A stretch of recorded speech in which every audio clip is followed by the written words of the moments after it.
penyebabnya apa dan tindakan perbaikan seperti apa. Itu aja mungkin dari saya. Terima kasih. Assalamualaikum warahmatullahi wabarakatuh. Bisa langsung dijawab dari Pak Andi.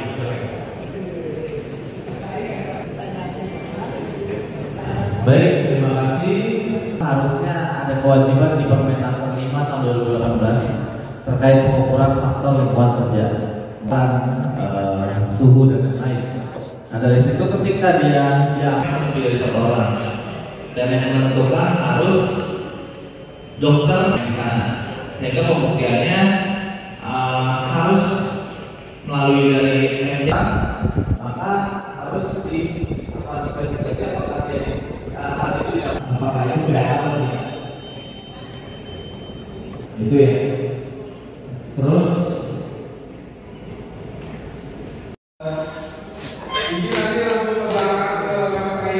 saya menyampaikan dasar-dasar K3, termasuk juga apa yang menjadi hak kerja dan kewajiban kerja terkait dengan K3 pada khususnya. Secara general banyak perusahaan yang sudah melaksanakan regulasi ataupun kewajiban terhadap pemenuhan aspek K3, namun memang itu harus dilaksanakan secara berkelanjutan dan meningkat sehingga dapat mencegah kecelakaan kerja dan termasuk penyakit akibat kerja. Tantangannya dalam membangun budaya K3, kita tidak hanya bisa melakukan penegakan hukum atau memberikan sosialisasi secara searah, namun juga kita harus melakukan monitoring dan evaluasi dan melihat efeknya sehingga kita bisa mengukur peningkatan penerapannya seperti apa. Jadi dari pekerja itu juga pemahamannya kan masih tergantung dari kompetensi dan tingkat pendidikan mereka. Secara bertahap juga pasti akan meningkatkan. Pelayanan dalam K3 itu dipengaruhi beberapa faktor, diantaranya pertama kita harus lihat dari kondisi fisik dan mental tenaga kerjanya. Apakah dia terjadi kelelahan atau kelelahan akut atau kelelahan kronis ya. Kita juga bisa lihat dari faktor beban kerjanya. Pengawasannya bisa internal dan eksternal. Jadi kalau internal dari perusahaan, kalau dari pemerintah, dari Kementerian Ketenagakerjaan itu sifatnya eksternal melalui pengawas ketenagakerjaan yang datang melakukan pemeriksaan, baik itu kalau ada kejadian luar biasa seperti kecelakaan kerja ataupun ada pengaduan masyarakat. Tapi kalau dari pemerintah daerah, pengawas ketenagakerjaan melalui Disnaker Provinsi setempat, dia melakukan pemeriksaan bisa juga secara berkala, rutin. Setiap bulan ada rutin dia melakukan kunjungan. Memang menjadi tupoksinya. Berkaitan dengan kegiatan hari ini, sosialisasi tentang ketenagakerjaan pengimplementasi K3 di perusahaan, kami dari Serikat Pekerja menyambut baik apa yang dilakukan oleh Kementerian dalam hal ini Ketenagakerjaan, karena memang tadi berdasarkan pemaparan dari Kementerian bahwa kecelakaan kerja itu setiap tahunnya angkanya terus bertambah. Berikut dengan kefatalannya, jadi tingkatan kefatalannya itu terus bertambah sehingga itu menjadi kondisi yang kurang baik bagi pekerja. Dan hari ini kami dari Serikat Pekerja tentu sangat berharap bahwa sosialisasi seperti ini tidak hanya berhenti di tataran federasi masing-masing, tetapi juga harus di follow up masing-masing perusahaan. Jadi saya berharap bahwa untuk norma-norma ketenagakerjaan ke depan semakin dikuatkan sehingga perusahaan dan serikat pekerja maupun pekerja itu bisa berkolaborasi dalam rangka untuk meningkatkan keselamatan dan kesehatan kerja sehingga ke depan angka kecelakaan kerja itu dapat diminimalisir.